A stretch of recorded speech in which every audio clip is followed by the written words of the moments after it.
लागेला बड़ी पावन जब आबेली माई मोर।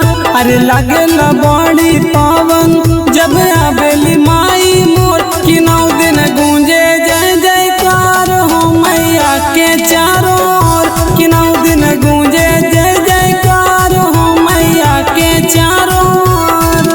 अरे होते भीनु सरव कर कोयलवा बड़ी शोर। अरे होते भीनु सरव कर कोयलवा बड़ी शोर। कि 9 दिन गूंजे जय जयकार हो मैया के चारों ओर। कि 9 दिन गूंजे जय जयकार हो मैया के चारों ओर। Akshay recording studio Pakhri वार्मा।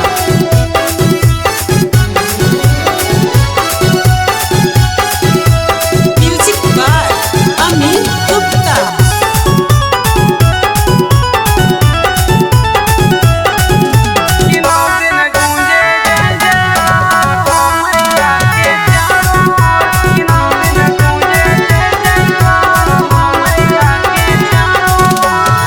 पूजा के हम थाल लेके आनी तोहरे अंगना माई दे न दरसना माँ। पूरा होई कब अरमाना माँ।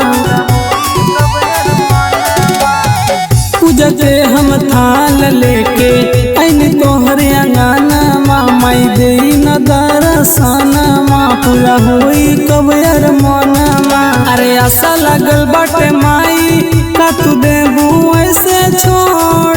अरे आशा लगल बाटे माई का तू देबू ऐसे छोड़। कि 9 दिन गूंजे जय जयकार हो मैया के चारों ओर। कि 9 दिन गूंजे जय जयकार हो मैया के चारों ओर। मिक्स बाय रवि रोही।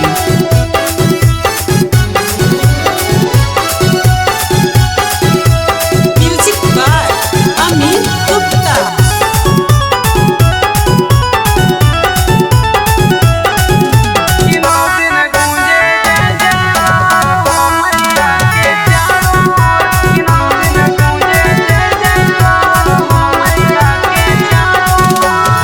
अड़हुल के फुलवा माई बड तोहर हारवा बड़ नीक लागे जब तू माई करेलू बाग सवारवा।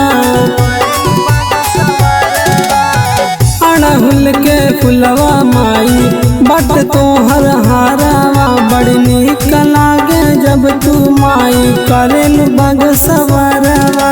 अरे राइटर शैलेश कृष के सुन बिनती हाथा जोड़।